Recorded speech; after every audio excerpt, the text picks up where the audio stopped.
ጌታችን ኢየሱስ ክርስቶስ የጾመው 40 ቀን ነው። እኛ ኦርቶዶክሳውያን የምንጾመው ደግሞ 55 ቀን ነው። ስለዚህ ምን ማለት ነው? ጌታ ከጾመው 15 ቀን ጭማሪ አለ እና ለምንድን ነው 15 ቀን ጨምራችሁ የምትጾሙት የሚል ብዙ ጊዜ ጥያቄ ይቀርባል። ሚስጥሩ ልንገራችሁ። እንደሚታወቀው 40 ቀን አዎ ቤተክርስቲያን ትጾማለች። ነገር ግን 15 ቀን የጨመረችው የጾሙ መግቢያ ላይ ያለው አንድ ሳምንትና የጾሙ መጨረሻ ወይም የትንሣኤ መዳረሻ ላይ ያለው አንድ ሳምንት ሁለቱ ተጨምረው ነው አጠቃላይ 55 ቀን የመጣው። ታዲያ ግን ለምን ተጨመረ ነው? አንደኛው ሳምንት ጾመ ሕርቃል ይባላል ወይም በሌላ ስሙ ዘወረደ ምንለው እና ጾመ ሕርቃል ተጨመረ። የመጨረሻው ሳምንት ደግሞ ሕማማት ነው። እንደሚታወቀው ጌታ 40 ቀን ብቻ እኮ አልጾመም። በተለይ ሁለተኛው ጾሙ ደግሞ መስቀል ላይ የዋለበት ነው። ከዛች ከሐሙስ ምሽት ጀምሮ ሲቀጠቅጡ ሲደበድቡት ያን ሁሉ ዋና የሚባሉ 13ቱን ሕማማተ መስቀል ሲቀበል መከራ ሲቀበል ጌታችን ኢየሱስ ክርስቶስ መብል አልቀመሰም። ስለዚህ እንደውም ይሄ ጾሙ ይከብዳል። መከራ የተቀበለበት እስከ መስቀል እስኪሞት ድረስ መብል ያልበላበት ሰዓት አለና ያ ደግሞ ሕማማት ተብሎ ተጨምሯል። ታዲያ ይሄ ከሆነ 15ቱ ቀን መግቢያና መውጫ ላይ ያሉ ተጨምሮ ከተባለ ሕርቃል ማን ነው? ምክንያቱም ጾመ ሕርቃል ብለን ነው መግቢያውን የምንጾመው። ማን ነው ሕርቃል? ለምንድነው ጾሙ የተጨመረው? ሕርቃል ማለት በ614 ዓመተ ምህረት የቤዛንታይን ንጉስ ነበር እና በዛ ወቅት ላይ ክርስቲያኖች አንድ ከባድ መከራ ገጥሟቸው ነበር። ምንድነው መከራው? ኪሪዮስ የተባለ የፋርስ ንጉስ ኢየሩሳሌም ገብቶ ከ60 ሺህ በላይ ክርስቲያኖችን ጨፍጭፎ ይገላል እና የቀሩትን ደግሞ ወደ 3000 የሚሆኑትን በባርነት አግዞ አስሯቸው ወደ ሀገሩ ወስዷል። ግን ይሄ ብቻ አላደረገም። ወደ ኢየሩሳሌም እንደገባ በጣም በክብር ክርስቲያኖች የሚሳለሙት አምልኮት የሚፈጽሙበት ኢየሩሳሌም ላይ ከብዙ ዓመት በፊት ንግስት እሌኒ የቆስጠንጢኖስ እናት ለቅዱስ መስቀሉ ክብር ስትል በኢየሩሳሌም ላይ በክብር አስቀምጣው ነበር፣ ስፍራ አዘጋጅታለት እና ወደዛ ገብቶ ደፋር ነውና ነካለው ሲል የቅዱስ መስቀሉ ኃይል ክርስቶስ ደሙ የነጠበበት ጌታ የተሰቀለበት ነውና በጸጋ በተሰጠው አቅም ያንን ንጉስ ይፈጀዋል ወይም ያቃጥሏል። በኋላ ከዛ ከመካከል ከነበሩ ዲያቆናት ካህናት አስመጥቶ ምክንያቱም ክህነቱ ያላቸው ናቸውና እግዚአብሔር ለመረጣቸው ነውና ታምሩ የሚገለጥ እንዲሸከሙት አድርጎ ወደ ሀገሩ ወስዶታል። ይሄ ሲሆን ታዲያ ምንም ቢሆን ሁሉም አልሞቱም። ራሳቸውን በዋሻ በተለያየ ጫካ ውስጥ ተሸሽገው ያመለጡ ክርስቲያኖች ተሰበሰቡና ከ14 ዓመት በኋላ ማሰብ ጀመሩ። እንዴት ነው የተማረኩትን የምናስመልሰው?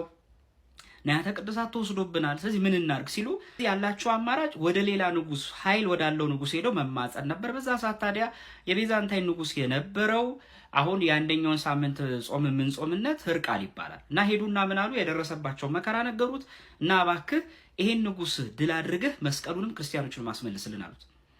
ይሄ ካቶሊካዊ ሰው ነው። በዚህ አጋጣሚ የሚደንቀው ከኛ ኦርቶዶክሳዊ ተዋህዶ ከሆነችው እምነት ውጭ የሆነ በሌላ የስተት አስተምሮ ያለ ተቋም ውስጥ ያለ ነው እና ምን አለ? ይሄ ምንም ቢሆን ግን አስተዋይ ነውና ለእናንተ ብዬ ልዋጋ እችላለሁ። ነገር ግን አለ ሐዋርያት አለ በመጽሐፋቸው ወይም በቀኖና ስርዓታቸው ሰው የገደለ የሰው ነፍስ ያጠፋ እድሜ ልክ ንስሐ ቀኖና ሲቀበል ይኑር ይላል እና ይሄ እንዴት ላደርግ ነው ሲሉ እኛ ስላንተ ብለን ለበጎ ነገር ነውና የምታደርገው እድሜህን ተካፍለን ያንተን እድሜ ተካፍለን ስላንተ እንጾምልሃለን አሉ እና እዛ የነበሩት የተሰበሰቡት ሰዎች ቢካፈሉት አንዳንድ ሳምንት መጣባቸው ማለት ነው።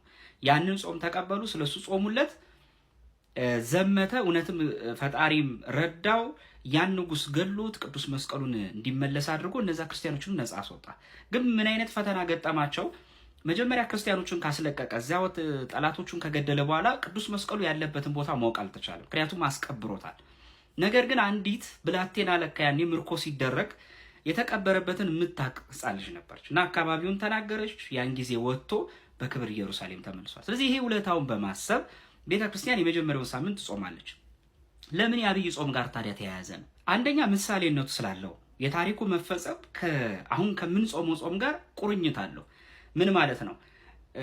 በሕርቃል መሪነት ወታደሮቹ ዘምተው በክርስቲያኖቹ ፍጹም እምነትና ጾምና ጸሎት ድል አድርገው ቅዱስ መስቀሉ እንዲመለስ ክርስቲያኖች ከምርኮ ነፃ እንዲወጡ እንዳረጉ አሁንም በምንጾመው ደግሞ በሐዲስ ኪዳኗ በምንጾመው ጾም አብይ ጾም ማለት ነፍሳት ከሲኦል ነፃ የሚወጡበት በክርስቶስ መከራና ቤዛነት ድነት የሚሰበክበት ወቅት ነው። ለዚህ ምርኮ ነፃ የምንወጣበት ዘመን ደረሰ። አባቶቻችን በብሉይ ኪዳን እባክህ ውረድ ተወለድ ብለው ተስፋ ያደረጉት የአባቶች ጾምና ጸሎት ተስፋው ሊፈጸም ነው ብለን የምናስብበት ወቅት ስለሆነ ከጌታ ድል ማድረግ ጋር በማመሳሰል ጾመ ሕርቃል ብለን እንጾማለን። ሁለተኛ ውለታውን ለማሰብ ነው። የኛ ቤተክርስቲያን በጣም የምትደንቀኝ ቤተክርስቲያን ናት። ከራሷ የሃይማኖት ተቋም ውጭ ያለ ሰው እንኳን ቢሆን ውለታውን የማትረሳ ቤተክርስቲያን ናት። ቢያንስ እንኳን ያን ሰው በጾምና በጸሎት ታስበዋለች። አሁን እርቃል እንደ ቅዱስ አይተነው ወይ ከዛ የሚካተት ሰው አይደለም። ነገር ግን ምንም ቢሆን ውለታውን አስባለች። እንደ ታሪካዊ የጋራ በሚያደርግ ጉዳይ ላይ አብሮን ተሰልፏል በሚል ውለታውን የምታስብ ቤተክርስቲያን ናት።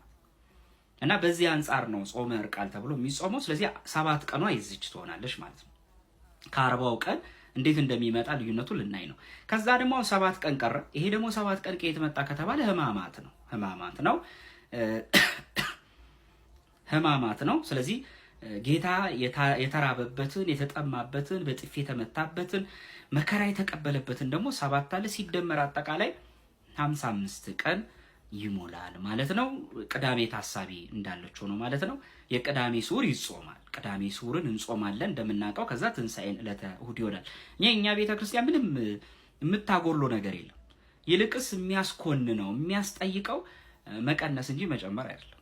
እኛ ቤተክርስቲያን ከመጽሐፍ ቅዱስና ከክርስቶስ አስተምሮ እንደው የተሻለ ያ ነገር እንዲጎለብት አብልጣ ታሳያለች፣ አብልጣ ተጨምርበታለች እንጂ እንዲጎላ አትቀንስም። እና ይሄ በጣም ወሳኝ ነገር ነው።